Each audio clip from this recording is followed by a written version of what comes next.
ناب فلاج مع مدى باب زينة بسخم سنة حتى لو نقرأ من شيء برهن سي نلوم من عدم قالوني عدمي كاب هجرة شودني كبيستروس تبع الختمة مبراتو بركتي بحال نسو بروغرامينج كمون ناي سوفت وير معبالة قاب من قد بابور شودن زسرح يتراوي حوناي أبزيك زيزي ننوي حمتات زدو ملو حدا سرح الله سود معود كوينو أبزيك زيزي نفتنا قريب الله ونفتنا قريب فتنا ممرح مكينا بتيوري ويكل حساب ننوي حمتات بقام قاتقرنيا أين برن أبزيك زيزيجن نسون كموز برو بزحات كالوت يتراوينا بزيك برو تصنحو زعري في الله دما مبراتو بركت مالتي تسرح ناب دمدم تابتيحو تقبلنا ترغيبو حجي أبزي ورحزي نمجمرتا كزي كفتاني إرتراويان بقانقوم أبتي كلس حساباوي فتنا ناي ممرح مكينا فقط كفتون يوم إذا مالت انتهي مالت مخانو تسنحنا كنتنتونينا تاي مسرح حالي فون السخنا غرناي بقار نيشتاي ملاليت قبريم سنو أمن قد بابور نايش ودن حبشو من أوروبا مالتي معبالتات ناي سوفت وير قبل سرح تكاد سرحن عبا أبروك تسقبل زلو سبني متان ملو أجيروح نجرني نعود لكم بأمجي مرتاي مسكناكا قد ما تقبل كاسرز مزاها يغني اللي شيشاي نعخان نسمعتخان تعزبتخان أزيه مسكنوكم سلتي تقدسكا يتقم يزبل حبريتا كباي كتركب عديمكا نمدبكا زمتخاني مجمرتا أزيه خمسكناكا دلي قصيله حصر زبله نمللاي منالبات ما بشودن زلو بزح غيزه الله كون خእል كيسلچوم حصر كبله منالباتهم كابشودن وصاي خازي فلطن من تخلاليني مبراحتو برخت بحال اب كتما بيستروس اب شودن يقمط بعل حدارن ابو اربعه قلوعنه كم مويا بسوفت وير ديفلوبر ويدما ممعبال سوفت ويرات يسرح كمبيوتر بروغرامر ኣብ ምድሪ ባቡር ሽወደን ዝነጥፍ ትካል ቲዳል ሲስተምስ ዝበሃል ምስ ብፆተይ ኮይነ ንመራሕትን ተገልገልትን ባቡራት ዝኸውን ሶፍትዌራት ነማዕብል ኣብ ትርፊ ግዜ ከዓ ነዚ ዝጠቐስካዮ ናይ ቲዮሪ ወይ ናይ ፈተና ክለስ ሓሳብ ትግርኛ ንምምፃእ ኣብ ሽወደን ብመንግስቲ ደረጃ ንምእታው ዝግበር ዝነበረ ንጥፈታት ኣብኡ ከዓ ኣብ ትርፊ ግዜአይ ናይ ናፃ ግዜአይ ይነጥፍ ነይረ ምናልባት እሱ ስለዘራኸበና ቀሲለ ንዕኡ ክትንትነ ማለት እዩ ስለዚ ሕፅር ዝበለ ንሱ ይመስል ድሕረ ባይታይ ናይ ትምህርቲ ከዓ ኣብዛ ዓድየ ተማሂረ ኣብዛ ዓድየ ሰልጢነ ናይ ቀዳማይ ደረጃን ናይ ካልኣይ ደረጃን ዲግሪ ኣብዛ ዓድየ ተማሂረዮ ብምሉኡ ናይ ኮምፒውተር ኢንጂነሪንግ ወይ ድማ ናይ ሶፍትዌር ኢንጂነሪንግ ዘጠቃለለ እዩ ነይሩ ቴንክ ዩ በጣም ጽቡቅ ንግረታ እምበር ናብቲ ቀንዲ ዛዕባ ናሃቲና ስለምንታዩ ብቋንቋ ትግርኛ ኣገዳስነት ነይርዎ እቶም መምርሒ ፍቃድ መኪና ንክህልዎም ዝደልዩ ኤርትራውያን ዋላ ትግርኛ ዝዛረቡ ካልኦት ሕብረተሰባት እውን ስለምንታዩ ብቋንቋ ትግርኛ ንክፍተኑ ዝድለ ነይሩ ያ ሓቅኻ ካ ንምንታይ እዩ ዝድለ ንዝብል ፈለማ ብዙሓት ሰባት ይሽገሩ ነይሮም ነቲ ፈተና ንኸውፅዎ ብትግርኛ ኣይነበረን ብስፔንስካ ኢኻ ተውፅኦ ወይ ብሽወደን ቋንቋ ሽወደን ግን ከዓ ብካልኦት ቋንቋታት ምንባሩ እቲ ቅዱስ ቅንኢ ነይሩ ንኣብነት ብዘይካ ናይ ሽወደን ቋንቋ ካልኦት 13 ቋንቋታት ንሶማልን ንዓረብን ከምኡውን ንፋርሲ ክኸውን ክእል ናይ ፖላንድሎ ካልኦት ከምኡ ዝኣመሰሉ 13 ቋንቋታት ምስ ናይ ሽወደን ተደሚሮ 14 ማለት እዩ ኣብ ንጡፍ ናይ ፈተና ናይ ምውሃብ ነይሩ ሕጅቶም ተዛረብቲ ትግርኛ ከምቲ ብዝሕናን ከምቲ ንነዊሕ ዓመታት ኣብዛ ዓዲ ዝተቐመጥናሉን ግን ናይ ፈተና ክለስ ሓሳብ ብትግርኛ ኣይተገብረን ነይሩ ሕጂ ብዙሓት ሰባት የልዕልዎ ነይሮም ስለምንታይ ትግርኛ ዘይግበር ስለምንታይ ከም ዘይትሕጉዙና ዝበሃል ነይሩ ዳሕሪ ግን ሰባት ክሽገሩ ምስ ረኣኹ ብውልቀይ ቅድመይ ካልኦት ዝጀመርዎ ነይሮም ተስፋ ቆሪፆም ዝገደፍዎ ነይሮም ነቲ ፕሮጀክት ናይ ትግርኛ ናይ ምእታው ዝብል ሓሳብ ተስፋ ቆሪፆም ገድፍዎ دحر جن بزح السبات نسهم سلك إلى تات كلهم نمنتاي زي تحجزنا بتقرنيا مجبرنا لك كم تون كالوت عن قطعات زبل معزم زامات نيرو تجدي سنة نجار كريم جمركو وكأتي خيري زبل حساب زنقولكو نتي عب مدري بابور شوادن سرح زنبوركو زنبرنا نزم دناتات كم أون مس ترافي باركت زنبرنا قربت رئة ولا ونبتناي بابور كفلي زلوا يكون قربت أبتناي مدري خاء منالبات قال السواج أخ جبري خير يزول مسجله مسارحتي كالعلا جميره كم دابلت نجار فوخسن مجمره ولا تحكي زين حتى زبل دحريون حزب قوسقيسنا نتي تغرينيا جمينا ስለዚህ تقند ዝነበረ እንታይ በቃ እቶም ካልኦት ቋንቋታት ወይ ካልኦት ኣህዛብ ዕድል ብቋንቋኦም ናይ ምፍታን ስለ ዝነበሮም ንሕና ከዓ ከምቲ ብዝሕናን ከምቲ ነዊሕ ኣብዛ ዓመት ዝተቐመጥናሉ ሲ ስለምንታይ ዕድል ዘይወሃበና ኢልና ልክዕ ማዕረ ካልኦት ህዝብታት ማዕረ መሰሊና ሓቲትና ስለዚ ዝተፈልየ ሓለፋ ወይ ዝተፈልየ መሰለይ ሓተትናን ጥራይ ማዕረቶም ካልኦት ህዝብታት ቋንቋና እውን ኣብኡ ከኣትልዎ ኢልና ኢና ሓቲትና ኣብ ኤርትራ ብዘይ ካብተን ዓበይቲ ከተማታት እሞ ድማ ብውሑድ ቁፅሪ ብዙሕ ኣብ መምራሕ መኪና ተገዲሱ ዝኸይድ ገለ ብዙሕ ልሙድ ኣይነበረን በቲ ኩነታት ናይ ዓድና እውን ንኸምኡ ዘፍቅድ ነይሩ ክንብሎ ኣይንደፍርን ወይ ክሳብ ሕጂ እውን ከምኡ ኣሎ ክንብሎ ኣይንደፍርን ስለምንታይ እዩ ኣብ ከም ሸወደን ዝበለ ሃገራት ናይ ምዝዋር መኪና ወይ መኪና ክትህልወካ ዘገድድ ስለምንታይ እዩ ኣሻቓሊ ኮይኑ እስኻ እውን ሰሪሕካሉ ካልኦት ሰሪሖምሉ መኪና ምምራሕ ኣብዛ ዓዲ ወይ ኣብ ኤውሮጳ ብሓፈሽኡ እንታይ እዩ ተቐዳማይ ረቑሒ እንታይ እዩ ተገዳስነቱ ቅድሚ ናብዚ ምምፅኦም ከ ክገብርዎ ዝኽእሉ ነገራት ኣሎ ድቶም ናብዚ ዝመፁ ዋላ እኳ ኣብ ዓድኻ ክትነብር ዝበለፀ እንተኾነ ግን ኣብ መንገዲ ዘለውን መፁ ዝሓስቡን ምምራሕ መኪናሲ እንታይ እዩ ኣገዳስነቱ ንዕኦምን እዞም ኣብዚ ዘለውን ስለምንታይ ክሳብ ክንዲ ኣገዳሲ ኮይኑ ያ ኣገዳስነቱ ዕዙዝ እዩ ብዛ ዓዲ ምስቲ ኣብ ሽወደን ንሪኦ ናይ ክሊማ እንተዳሪናዮ ውሑዳት ናይ ፀሓይ ግዜ እየን ዘለዋ ዝበዝሐ ግዜ ኣብ ቁርን ንፋስን ብብዝሒ ማይ ዝሃርመሉ ዓዲ እዩ ብብዝሒ በረድ ዝወርደሉ እዩ ስለዚ ምስ ስራሕን ምስ ምዕባይ ቆልዑ እንተራእዩ ኣዝዩ ኣፀጋሚ ይገብሮ ነቲ ብፓብሊክ ትራንስፖርት ወይ ህዝባውያን መጓዓዝያ ተጠቒምካ ናይ ምኻድ ናይ ምድኑ ጓያት ኣሎ ብባህሪና እውን እቲ ካብ ዓድና ወላ ካብ ካልእ ካብ ኣፍሪቃ ሒድና ንመፅእ እቲ ዶንጊኻ ናይ ምብጋስ ዶንጊኻ ናይ ምኻድ ነይሩ ሕጂስ እውን ፀቕጢ ትፈጥር ነይራ ኣብተን ስድራ ቤታት ብዙሕ ፀቕጢ ኢኻ ትርኢ ክሳብ ባእሲ ዝበፅሕ ክሳብ ምጭንናቓት ገለ ትርኢ ኢኻ ብዓብኡ ከዓ ኣብዛ ዓዲ ኢንተግሬት ክትገብር ወይ ክትወሃሃድ ተኾንካ እቲ መምርሒ ማኪና ከዓ ኣገዳሲ እዩ ስራሕ ንክትረክብ ኣብ ሓደ ተኣኪብካ ይትነብርን ኢኻ ኣብዛ ዓዲ ኣብ ንኣሽቱ ገጠራት ትነብር እሞ እቶም ኣብ ንኣሽቱ ዝቕመጡ ሕጂ ኣብ ከተማ ከይዶም ክሰርሑ ደልዩ ናይ ኣጋጣሚ ኮይኑ ወላ እውን ኣነ ከምኡ ኣጋጢሙኒ ነይሩ ኣብ ዝመፀኽሉ ብዛ ዓዲ ኣብ ንእሽተይ ከተማ እያ ነይረ እታ ባቡር ሰዓት 8 እያ ትውድእ ነይራ ሕጂ ድሕሪኡ ኣብ ትምህርቲ ምሲኻ ኣብ ገለ ምሲኻ ክትመፅእ ኣይትኽእልን ኢኻ ኩሉ ግዜ ዘብዘብ ኩሉ ግዜ ፀቕጢ ገለ ይፈጥረልካ እዩ ሕጂ ካብኡ ተበጊሱ እቲ ኣጋዳስነታሲ ኣዝዩ ልዑል ኮይኑ ይርአ ብዛ ዓዲ ማለት እዩ ነቲ ብሃገር ደረጃ ስለምንታይ ብዝተፈላለየ ቋንቋታት ክግበር ተኻኢሉ ንዝብል ናይ ኣጋጣሚ ኮይኑ ብባይቶ ሽወደን ቅድሚ ነዊሕ ዓመታት ዝተወሰነ ዝተፈለየ ብዝሒ ቁፅሪ ዘለዎ ህዝቢ እንትደኣ ኣሎ እቲ ቋንቋሲ ብናይ ዓዱ ቋንቋ ክግበረሉ የፍቅድ ይትሕጊ ስለምንታይ ንዝብል እሳቶም እንታይ እዮም ዘገድሶም እቲ ሰብ ተማሂሩን ፈሊጡን ሓደጋታትን ካልእ ንካልኦ ዘስዕብ ሓደጋ ዘስዕብ ኩነታትን ንምውጋድ እዩ ስለዚ እቲ ሰብ ኣብ ክንዲ ተረዲእዎን ከይተረዲእዎን ወላ እውን ሸምዲድካያ እውን ክትሓልፍ ትኽእል ኢኻ ነርካ ስለዚ ኣብ ክንዲ ሸምዲድዎ ዝሓልፍ ብቋንቁኡ ዋላ ተረዲእዎ ተፈቲኑ ክሓልፍ ተባሂሉ ነቲ ናይ ቋንቋ መሰል ከም ዝተዋህበ እዩ ነገር ግን ኩሎም ኣህዛብ ምስቲ ዋሕድን ማይኖሪቲን ምስ ምዃኖም ብምልኦም ቋንቋኦም ኣይነበረን ሕጂ ንሕና እንዳበዛሕና ምስ መፀና ኣብዚ 2015 ብብዝሒ ሰብ ናብዚ ዓዲ ክመፅእ ምስ ጀመረ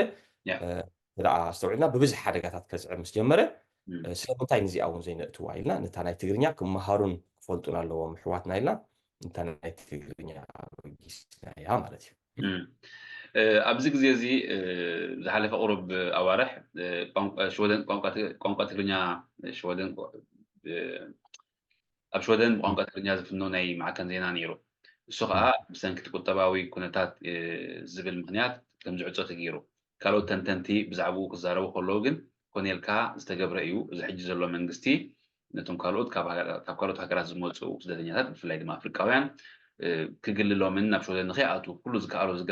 ይገብር ስለ ዘሎን እዩ ዝብል ትንታነ እዮም ዝህብሉ ንስኹም ከዓ ብቋንቋ ትግርኛ ክህሉ ኣለዎ ኢልኩም ክትፅዕሩ ፀኒሕኩም እዚ ፖለቲካዊ ኩነታት ናይ ሽወደን ኣይፀለወኩም እንዶ ከመይ ሰጊርኩሞ እንታይ ፀልዋ ነይሩ እንታይ ብድሆ ነይሩ ከመይ ተሰጊሩ حقها توسانه خوسن كله زحدش منغسي شعوع አይነበረን ብፍላይ ኣብዚ ዓዲ እንተዳዲናዮ እቲ ምንዲግሄት ዝበሃል ኣሎ እቲ ኣውቶሪቲ እሱዩ ዝውስን ንዑ ስልጣን ዝወሃቦ ኣብኡ ዘለዉ ናይ ፖለቲካ ሰባት እውን ክህልው ይኽእሉ እዮም ናይ ኣጋጣሚ ኮይኑ ግን ኣብቲ ሽዑ ዝነበሩ ሓለፍቲ ወላኣነ እውን ዝራኸቦም ዝነበሩ ሰባት እቶም ክውስኑ ዝኽእሉ ክኽልክሉን ክእትውን ዝኽእሉ እዮም ነይሮም ሕጂ ኣብኡ ምናልባት እቲ ነቲ ህዝቢ ወኪልካ ምስኦም ስለትፀሓሓፍ ስለትዘራረብ ስለትራኸብ ኩሉ ግዜ ዲፕሎማስያዊ ልዙብ ኣካይዳ ካ ትጥቀም ሕጂ ምናልባት እቲ እሱ ታራ ነይርዎ ክኸውን ክእል ይብል እቲ ዝዓበየ ግን እቲ መንግስቲ እዚ ዘሎ ዚ መንግስቲ ቅድሚ ምምፅኡ እዩ ድሕሪ ግን ናይ ባጀት ሕፅረታት እንዳተባህለ ካልእ ምክንያታት እንዳተፈጥረ ከም ዝበልካዮ ኣብ ናይ ካልቱር ንኣብነት ነቲ ናይ ሬድዮ ስለ ዝፀልዎ ንዑታት ከም ባጀት ብምሕፃር ነቲ ዝነበረ ነገራት ከም ዝዕፆ ዝተገብረ ኣሎ ንኣብነት ካል ሓደ ናይቲ ናይ ሬድዮ ናይ ትግርኛ ክኸውን ይኽእል እዩ ይብል ይኣምን ወላ እውን እቲ ኣብ ናይ ሚግራሽን ማርኬት ኣብቲ ናይ ኢሚግሬሽን ዝካየድ ገለ ስለትርኢ እሱታት ፅልዋ ኣለዎ ፖለቲካዊ ፅልዋ ከም ዘለዎ ይረኣየካ እዩ ትገሊዩ ብምስሊ ወይ ድማ ብምክንያት ናይ ቁጠባ ተመሲሉ ዝመፅ ኣሎ ኣብዚ ናትና ግን ብዙሕ ነይሩ ውረት ደይብ ብዙሕ ሰሓቦ ክተቶ ነይሩ ኣብታ ፕሮጀክት ካብ ትጅምር ከዓ ሓሙሽተ ሓለፍቲ ከም ተቐየሩ እየ ዝፈልጥ ወላ ኣስማቶም እውን ክጠቕሶም ክእል ንኣብነት ሚካኤል ስታምባሪ ሚካኤል ዩዴን ዝበሃል ነይሩ ድሕሪ ሻርሎት መፅያ ድሕሪ ክርስቲና መፅያ ድሕሪ ከዓ ሲሲልያ መፅያ ሕጂ ብዙሓት ሰባት እዮም ዝቀያየሩ ነይሮም ሕጂ እቶም ሰባት ትረኽቦም እናናቶም ኣጀንዳ እናናቶም ሕቶ ኸማን ሕቶ ሒዞም እዮም ዝመፁ ሕጂ ከም ብሓድሽ ካ ተበግሶ ንሶም ምስ መፁ ከም ብሓድሽ ተበግሶ ግን እቲ ዝነበረ ዝርርብ እቲ ዝነበረ ምስኦም ናይ ምምያጥ ቀፃሊ ናይ ምረኻብ ኣይ ቲንክ እሱ እውን ፅልዋ ነይርዎ ክኸውን ክእል ዝብል እምነት ኣለኒ እምበር ክኽልኩልና እውን ክእሉ እዮም ምክንያቱ ሓደ ሰብ ኣብኣ ዘሎ ብታ ስልጣን ዘሎ ክእቱን ክኽልክልን ይኽእል እዩ ምክንያቱ ባጀት የብልናን ንትግርኛ ክነእትዎ ባጀት ኣይሰላዕናን ኢሉ ክዓፅወካ እውን ይኽእል እዩ ግን ፅቡቕ ድሌት ናይቶም ሰባት ነይሩ ንሕና ከዓ ፀገማትና ንጠቅስ ነርና ንኣብነት ኣብ ህዝቢ ዘሎ ፀቕጢ ናይ ደቂ ኣንስትዮ ስታስቲክስ ሒዘ መፅ ነይረ ክንደይ ደቂ ኣንስትዮ ማኪና ይመርሓ ኣብዚ ዓዲ ኢልና ክንሪኦ ከለና ኣዝየን ዝወሓደ እየን ካብ ኩሉ ሕብረተሰብ ማለት እዩ ሕጂ ንዑታት ምስ ረኣናዮ እሰን ከዓ ዝበዝሓ ከዓ ኣይሰርሓን እየን ብሰንኪ ናይ ማኪናን ናይ መጓዓዝያን ሕፅረታት ከዓ እሱ ከዓ ጠንቂ ኣለዎ ሕጂ እሱታት ተደሚሩ ደኣዩ እምበር ክልኩሉን ክእትውን እውን ከምዚ ናይ ሬድዮ ሽወደን ዘጋጠመ ከጋጥም ይኽእል ነይሩ እዩ ሕጂ ኸ ዝተዋሂቡ ዘሎ ስጉምቲ ርግፀኛ ድዩ ማለት ተወሲኑ ኣሎ ኦኬ ግን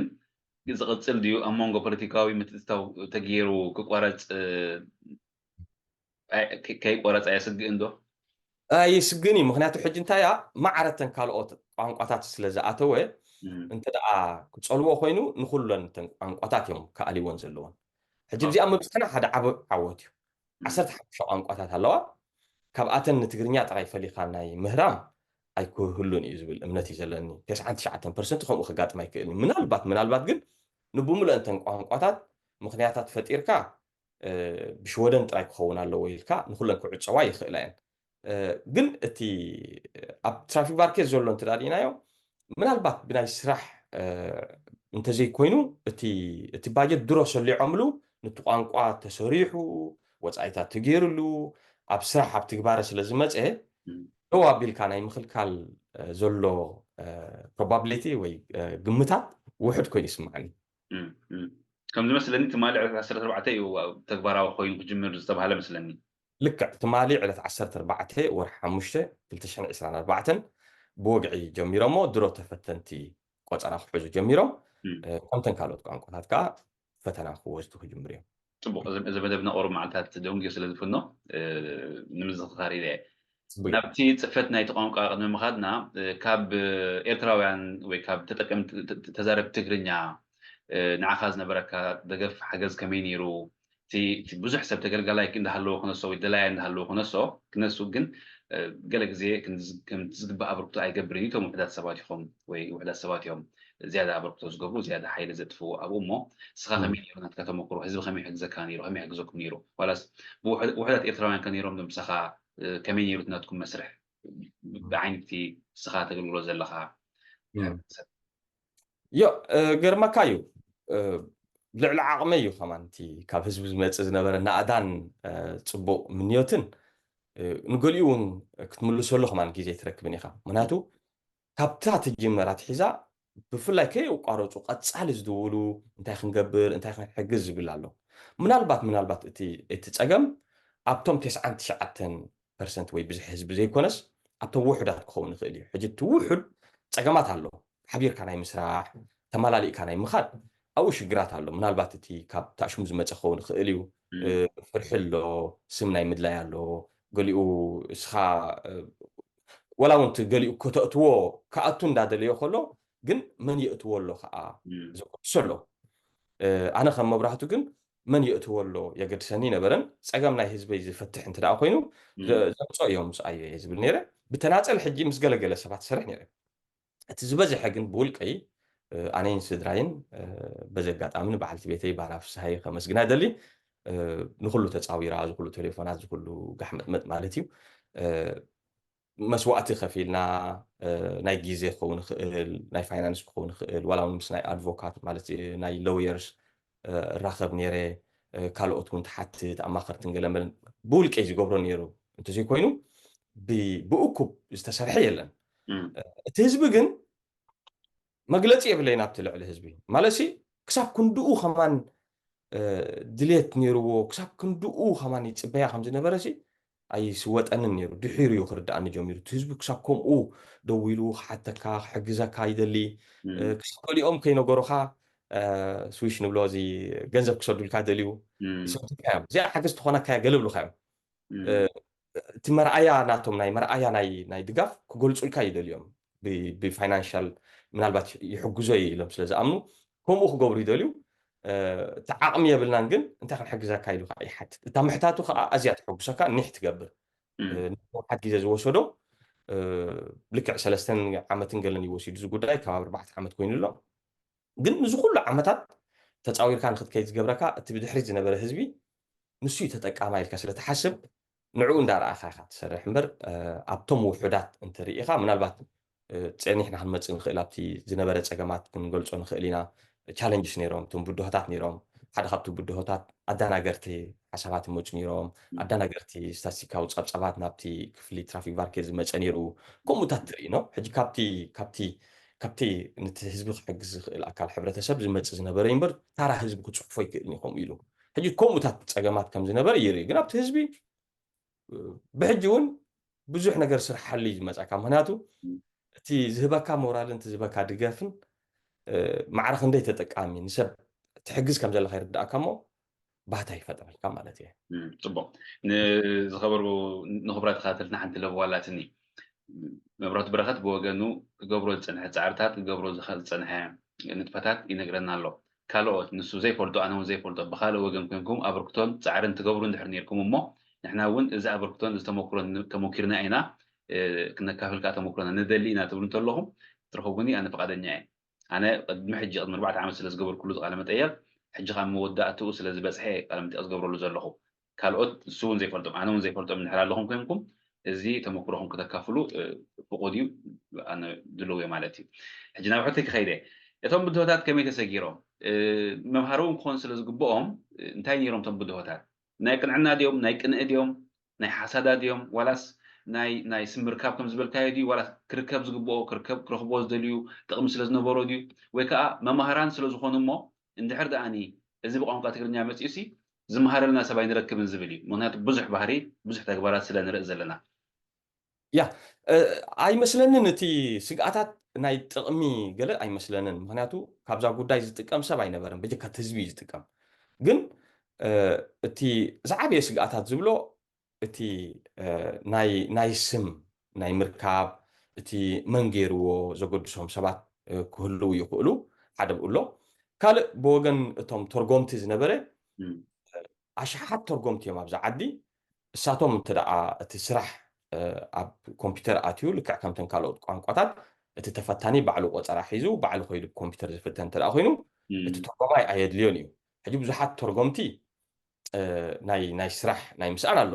እሱ እውን ንዓይ ደስ ኣይብለኒ ነበረን ምክንያቱ እቶም ሰባት ንካልኦት ክትሕግዝ ክትብል ንካልኦት እውን ስርሖም ትሕድጎም ከም ዘለካ ይርዳእካ እዩ ከምኡታት ካብኣቶም እውን ገለገለ ሓደ እምበር እቶም ዝበዝሑ ይድግፉኻዮም ብውልቂ ወላ ይኹን ብሰብ ገይሮም ዝረኽቡኻ ናትካ ስራሕ ዝነግሩልካ ክስቶ ዝበሃል ኣሎ ከምዚ ኢሉ ይሰርሕ ኣሎ ኣጆኹም ክትዕወቱ ኢኹም ገለ እንዳበሉ ንካልኦት ሞራል እንዳሃቡ ዝፀንሑ ብፍላይ ደቂ ኣንስትዮ ተርጎምቲ ከምኡ ከም ዘለዋ ተገንዚበ ኣለኹ ወላ ብኣካል ኣነ ኣይርከበን ንዓይ ኣይደውላለ ግን ብተዘዋወረ ነቲ ህዝቢ ከተባብዓን ሞራል ክህባን ትርኢ ኢኻ ኣብቶም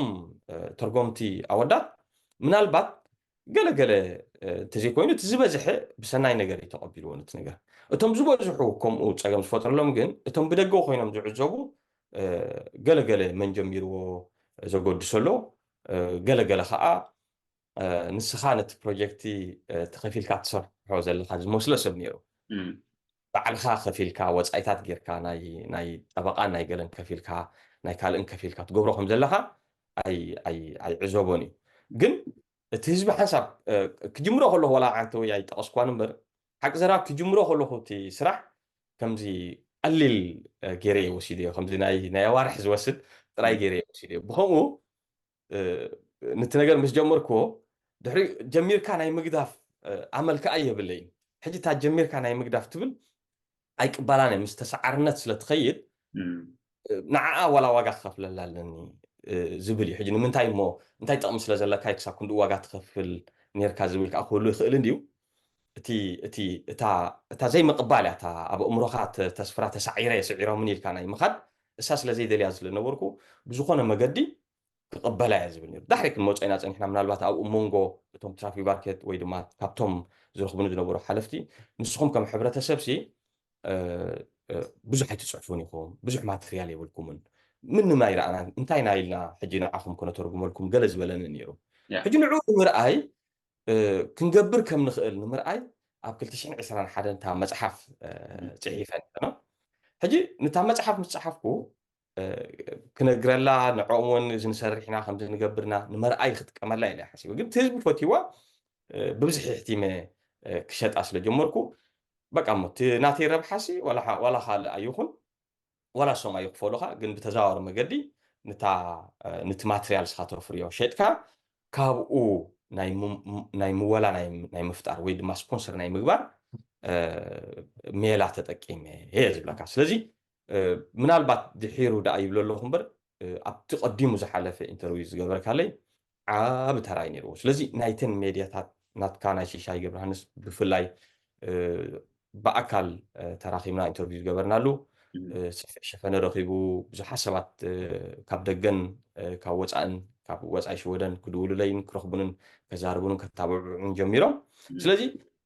እቲ ስኻ ትገብሮ ዝነበርካ በዚ ኣጋጣሚ እውን ከመስግነካ ደሊ ሕጂ እውን ደጊምካ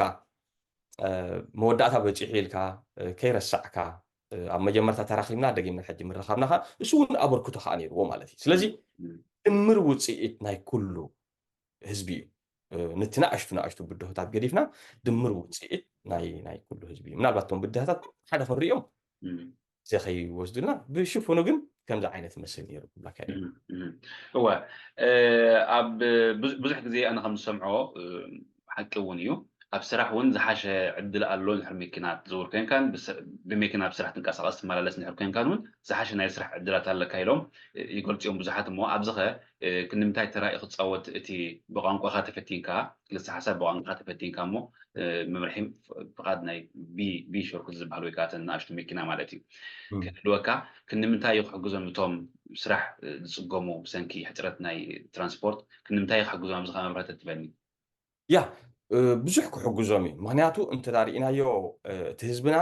ኣብ ሓደ እዩ ኮንሰንትሬት ትገብር ማለት ኣብ ሓደ ኢኻ ትእከብ እተን ስራሕ ንሰርሐን ፍሉጣት እየን ኣብዚ ዓዲ ሕጂ ትዝርግሖ ክህሉ ይኽእል እዩ ንኣብነት እቲ ማኪና ናይ ምምራሕ ምስ ምህላው ንኣብነት ወላ ባቡር ዝውሩ እንተዳሪእና ውሑዳት እዮም ባቡር ዝውሩ ካልኦት ኣሕዛብ ብዙሕ ባቡር ዝውሩ ኣለዉ ሕጂ ባቡር ክዝውር ተኾንካ ለይቲ ኢኻ ሓንሳብ ትመፅእ ሓንሳብ ኣብ ገለ ሓዲራት ባቡር ዘዊርካ ኢኻ ትመፅእ ንዓ ፓርኪንግ ጌርካ ንገዛ ክትከይድ ማኪና ይከድለካ ፓብሊክ ትራንስፖርት ወይ ድማ እቲ ህዝባዊ መጓዓዝያ ኣይክትረኽቦ እያ ከምኡውን ኣውቶቡሳት ዝመርሑ በዝሒ ሕጂ ይመፁ ኣለዉ ስለዚ ብዙሓት ሞያታት ወይ ብዙሓት ስራሓት ተዳሪእናዮ ምምራሕ ፍቓድ ቢ ወይ ድማ ማንጃ ፍቓድ ዘናይ ገዛ ማኪና እንተዘይብልካ ንኻልኦት ሞያ ናይ ምቕጻል ዓንቃጺ ዝኾነ ነገራት ኣለዎ ሕጂ ምናልባት እሳ እንተ ደኣ ኣውጪኻያ ባስ ክዝውር ትኽእል ንዓ እንተ ደኣ ኣውጪኻያ ማሽነሪ እውን ክትሕዝ ትኽእል ካልኦት ንዑ ዝመስሉ ዋላ እውን ባቡር ክዝውር ትኽእል ካልእን ክመጽእ ይኽእል እዩ ካብኡ ናብኡ ሓሊፉ ከዓ እቲ ኣብቲ ኢንተግሬት ናይ ምግባር ከምኡ ስጋኣታት ኣሎ እንዲ ፀገም ክፈጥር ይኽእል እዩ ዝብል ነይሩ ግን ካብቶም ካልኦት ቋንቋታት ተራኒናዮ ኢንተግሬት ናይ ምግባር ዝዓንቀሆም ኣይነበረን ስለዚ ነቲ ህዝቢ መሊሱ እዩ ኢንተግሬት ክገብሮ ምክንያቱ ንስራሕ ክወፂኡ ተን ብብዝሒ ደቂ ኣንስትዮ ማኪና ኣይመርሓን እየን ዝበልናየን ኣብዚ ዓዲ ንሰን ወፂን ክመርሓ እንተ ደኣ ጀሚረን እሰን ስራሕ እውን ክወፍራ እየን ስራሕ እንተ ደኣ ወፍራ ኣለዋ እቲ ቁጠባዊ ዕቤት ናይቲ ገዛ ይመፅእ ፀቕጥን ካልእን የጓድል ከምኡ እውን ምናልባት ጌጋ ክልኣለ እምበር ውሕዳት እየን እተን ደቂ ኣንስትዮ ኣውቶቡስ ዝውራ ኣብዚ ዓዲ ደቂ ኣንስትዮ ናይ ተዛረብቲ ትግርኛ ሕጂ እንታይ ትርኢ ብዙሓት ደቂ ኣንስትዮ ክቅፅላ እየ ዝደሊ ናይ ኣውቶቡስን ካልኡን ክመሃር እየ ዝደሊ ይብላኻ ኖ ስለዚ ንሳተን እውን ናብቲ ሞያ ናይ ምምፃእ ናብቲ ዘይድፈር ብደቂ ተባዕትዮ ጥራይ ዝሕዛእ ዝነበረ ሞያ ብፍላይ ኣብቲ ናትና ሕብረተሰብ ማለት እየ ንዕኡ ደፊርካ ናይ ምምፃእ እውን ክትሕግዘን ትኽእል እያ ባህላ እየ ጽቡቕ እዚ ብትግርኛ ተተርጊሙ ዘሎ ናይ ግልሲ ሓሳብ ፈተና ነዘን ናይ ገዛ መኪና ጥራሕ ድዩ ዝጠቅም ዋላስ ንታክሲ ንኽትፍተን እውን ንዓባይ መኪና ንላስቲቢል ወይ ከዓ ዘን እንታይ ኢኻ ትብሎ ዓበይቲ መካይን ፅዕንቲ ማለት እዩ ንዓአን ከዝኸውን ዕድል ኣሎ ድዩ ዋላስ ነዘን ናይ ገዛ መኪና ጥራሕ እዩ ዘሎ ሕጂ የለን እቲ ሕጊ ናይ ሽወደ እንታይ ዘፍቅድ እተን ዘን ብዝበልካየን ዓበይቲ መካይን ወላ እውን ኣውቶቡሳትን ካልኦትን ኢርክስፎራር እየን ዝበሃላ ናይ ስራሕ ተሽከርከርቲ እየን ዝበሃላ ኣብዚ ዓዲ እዘን ናይቲ ስራሕ ተሽከርከርቲ በቲ ኣርቤስ ስፕሮክ ወይ ድማ ናይ ስራሕ ቋንቋ ብኡ ኢኻ ትመሃረን ብኡ ኢኻ ትፍተነን ሕጂ ንትግርኛ ጥራይ ኣይኮነን ንብሙሉእ እቲ ካልኦት ቋንቋታት የብሉን ስለዚ በቲ ኣርቤስ ስፕሮክ ዝበሃል ብኡ ስለ ትፍትኖ እቲ ኣርቤስ ስፕሮክ ከዓ ሽወደን ስለ ዝኾነ ብሽወደን ኢኻ ትመሃረን ብሽወደን ኢኻ ትፍተነን ምናልባት ግን ኣብ ገለገለ ፍሉይነት ይገብሩልካ ንኣብነት ክትመሃር ነቲ ሞያ መፂኻ ናይ ስንክልና ናይ ሩኡይ ናይ ገለ ነገር ጎደሎ እንት ደኣ ኮንካ ሓገዝ ናይ ቋንቋኻ ይግበረልካ እዩ ከምኡታት ዓይነት እቲ ኣንፓሲንግ ፕሩፍ ዝበሃል ንዕኡ ነቲ ውልቀ ሰብ ተራእዩ ገምጋም ተገይሩሉ ናይ ምዝራብ ወይ ድማ ናይ ምስማዕ ፀገም ትደኣ ኣለዎ ወላ እውን እንታይ እዮም ዝብሎ ብትግርኛ ይፈልጥን እዚ ኦዲሆዲ ገለ ዝበሃል ከምኡታት ከዓ ፍሉይ ብቋንቋኡ ንክመሃር ይሕግዝዎ እዮም ማለት እዩ ጽቡቕ ናብ ናይ መጨረሻ ገዛ ንኸይድ ኣለና ኣብዚ ንነዊሕ ዓመታት ከም ዝተዓዘብክዎ ቋንቋ ተርጎምቲ ኣለው ይበሃሉ ዋላ ብዘረባ እውን ተሰሚዕኻዮም ወይ ንክልቲኡ ብግቡእ ካብ ዘይምርዳእ ወይ ትግርኛ ብግቡእ ካብ ዘይምምላኽ ብዙሕ ናይ ዝተዛብዐ ትርጉም ይነግሩ እዮም ብፅሑፍ እንተሪኢኻዮም ኣነ ርአ እውን ብዙሕ ቁርጡብ ዘይኮነ ክተብ እምቦ ክትርድኦ ዘፀግም ትርጉም ተርጊምና ኢሎም ይቕርቡ እዮም እሞ ድማ ፈተና ግልሲ ሓሳባዊ ፈተና ናይ መኪና መምራሕ ፈቓድ ከመይ ተተርጊሙሎ ቅርጣወ ናይቲ ቋንቋ ፅባቐ ናይቲ ሓሳባት ኣወራርድኡን ኣበሃህልኡን ግቡእ ዶ ኣሎ ምክንያቱ ካብ ብግቡእ ዘይምትርጓም እውን መሊሶም ክጋገዩ ይኽእሉ እዮም ሕቶ ብግቡእ ካብ ዘይምትርጓም ብግቡእ ካብ ዘይምቕማጥ መልሲ ብግቡእ ካብ ዘይምትርጓም ብግቡእ ካብ ዘይምቕማጥ መሊሶም ክጠፍኡ ንኽእሉ እዮም ነዚ ዝምልከት እንታይ ፃዕሪ ጌርኩም ብኡ ዕጉብቲ ኢኻ ንስኻ ኣነ እንተዘክርኒ ኢሉ ካልኣይ ግዜ ክፍተን ተፈቲነ ምራቕ ክኸውን ነይረ ግን ኣይፍቀደለይኒ ሓንሳብ ስለ ዝተፈተንኩ ሓቅኻ ሽሻይ እዚ ኣገዳሲት እያ ምክንያቱ ብዙሕ ፀገማት ከም ዘሎ ኩላና ንስሕተ ኣይኮነን ብፍላይ ነቲ ዘስተውዕል ወላ ኣነ እውን ካብኡ ሓራ ዝኾንኩ ሰብ ኣይኮንኩም ብዙሕ ጌጋታት ይገብር እኸውን እየ ሰባት ግን ክነቕፍኻ ከለዉ ክትእረምን ክትምዕብልን ትኽእል ኢኻ ኮይኑ ግን ሕማቅ ዕድል ኮይኑ እቲ ትራፊክ ማርኬት ንዓይ ኣብቲ ናይ ምትርጓም ፈፂሙ ኣየሳተፈንን ኣብቲ መጀመርታ እቲ ቴክኒካዊ ወይ ናይ ክለሲ ሓሳብ ናትካ ርእቶ ነቐፌታ ወላ እውን ስምዕታ ንክገልፀሎም የሳትፉኑ ነይሮም ወላ ኣብቲ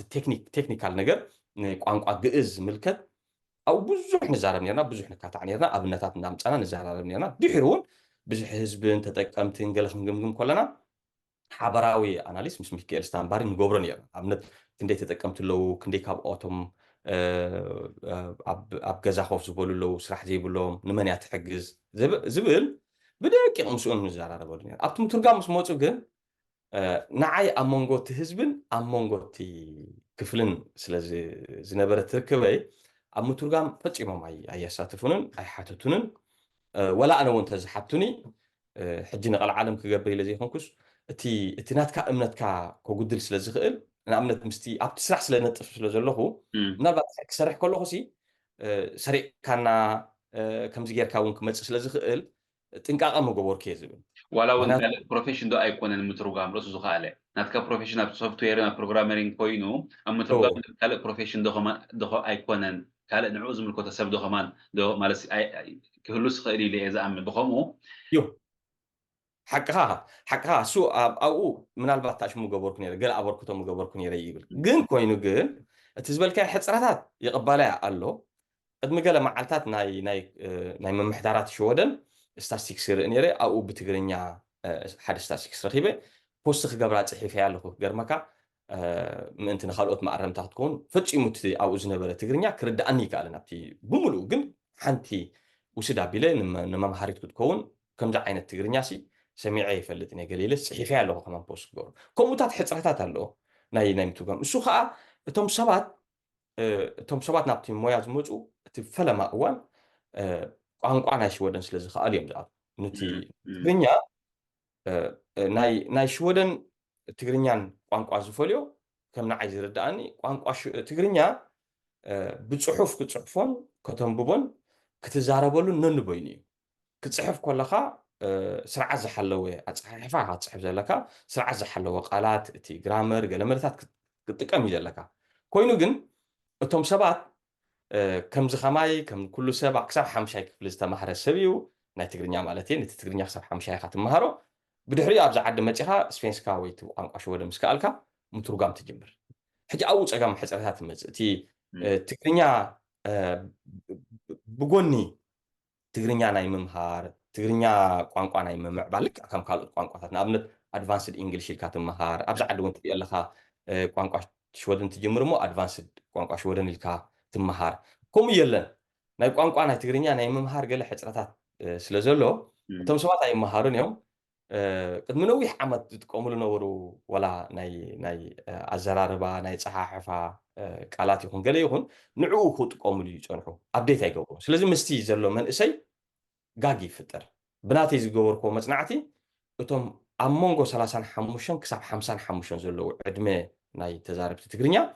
ኣዝዮም ነቲ ቋንቋ ዝመልክዎ እዮም ቀፃሊ ወላ ፈተና ክወዙ ከለዉ መፅሓፍ ገዚኦም ዓዲጎም ከንብቡን ምስኻ ክምግቱን ክዛረቡን ከለዉ ምልከት ኣለዎ እቲ ዝበዝሐ ፀገም ዝመፅእ ኣብቲ ትሕቲ 35 ዕድመ ዘሎ ዝበዝሐ ሰብ ደው ኢሉ እዩ ኣተርጉመለይ ይብለካ ነቲ ትግርኛ ኣይተረዳእንን ይብለካ ሕጂ ከምኡታት ሕፅረታት ኣሎ እሱ ከመይ ጌርና ክንፈትሖ ኢና ንዝብል ምናልባት ክኢላታት እንዳዓደምካ ካብ ደገ ይኹኑ ካብ ውሽጢ ከምኡታት ክሕግዙ ዝኽእሉ ክምህሩ ዝኽእሉ ዋላ ከፊልካ ክትመሃረሉ ትኽእል ከምኡ ዓይነት ናይ ትግርኛ ትምህርታት መድለየ ዝብል እቶም ተልኪ ይኹኑ እቶም ተርጎምቲ ይኹኑ ዋላ ንሕና እቶም ኣብቲ ሕብረተሰብ ከነበርክት ንደሊ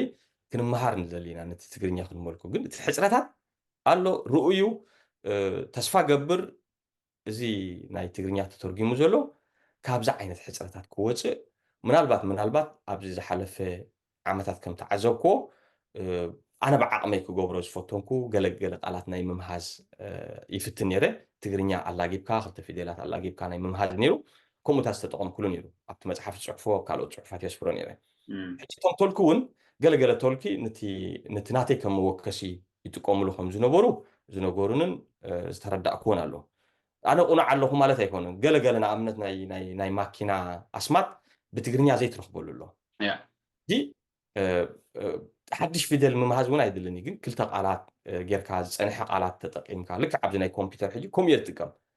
ፕሮግራሚር እንታይ እንትዳ ኢልና ዋላ እውን ሰርቨር እንታይ እንትዳ ኢልና ገለ እንትዳ ኢልና ክንፅገም ንኽእልና ብእንግሊሽ ኢና ንጥቀም ግን ባዕልኻ ናይ ምምሃዝ ነቲ ቋንቋ ናይ ምምዕባል ሰናይ ድሌት ኣለኒ ከምኡታት ሰቑ ኢለ ይፈታትነ ምስ ካልኦት ኣሕዋተይ ኮይና ከዓ ክስርሓሉን ክብር ተዓሉን ይደሊ እየ ናይ መጨረሻ ለዋ ምስማዕና ኣብቲ ናይ ምትርጓም ንዝተሳተፉ ኤርትራውያን ወይ ተዛረብቲ ትግርኛ እንድሕር ደኣኒ ተመክሮም ከካፍሉ ፈቃደኛታት ኮይኖም ኣነ ድልዋ ኣለኹ ምክንያቱ እዛ ጉዳይ እዚኣ ኩሉ ተፃዒሩ ኩሉ ተደኺሙ ኣብቲ ናይ ምትርጓም ብግቡእ ብስሩዕ ንሕዘይ ተተርጊሙ نزفتن زول مريسو حلق لها زفترو له نحر كوينو أي تسرحن مبال سلازق قلل مالتي حجة أبوز نبرم تمكرون كمي كوين وتش إلون كموك كافلونا فقد نيات نحر كوينو راديرنا دلوتيا أنا مدلو على بار مبراتو برغد أنا نسل ذهب كان نيجزي أزي مسكنك نتسقبرت صنع خان أو تعرخها أزي مسكنك خبرتها لني تبلو ولا بوان تلو مسكنات تلو أخص معك نزنبرن نحتاج نودي لهم يا يغني لي مجمر ثان عخا أزي مسكنك سمعت خان سعبت خان خاتت خان كا نزمد بزي كتاتلو مخالهم أزي يمسكنهم تسفى قبر قال نجر قم نجر رخيبهم لخونو كاتيله أنا نخلو حزب انتهي زبلو زبزي حسب كمسجناني دوليو من البعض نخلو تملو سلوك أجمع له دمر وتصيت ناي كله تعري ناي زين إحنا حجي نجورو زلنا ناي تهزبي أجوهم زبلكا مورال زبكا دمر تعر ناي كله مبر ناي حدا ناي كلته يو إلى أي أمنني معناته حزبي بدي حركة زي دقي فكا ترجم يقولون صرح كيسرع من لو تي أي تجبرني جن تزعبيتهم ميديا خمس بالكا حجونا قد عشت يا زاقدي ما بالكاز بالكا دفري لهم تم كترجموا تصنعوا تدعى مجيوم نتزنبرة حتراتات ويد ما تمكرهم انت دعى كافيلهم نبحج نخجات امزخ الجودلات هون كن أرمون نحنا وانتم كن صحف نخيل لنا نأمن بزعبة تعود مالتي أو صحيفة سلسلة أنا حكوم من عقم ما حيشون دلي كتمهار تخيل ما كنت أرمون تخيل سلزي قالوا سبعة أبزع عود مجيوم كزاربون أبزع عود مجيوم تمكرهم من حسابهم كافل دسبلني نريد إرنا أزي يمسكنهم نعخان تعمد كان كأ تيجيو يغني اللي لك كان اللي قبرتها باللي قال زي تمام سالي خلا عاوز من راح تسفى قبر thank you يغني اللي تسمع قبل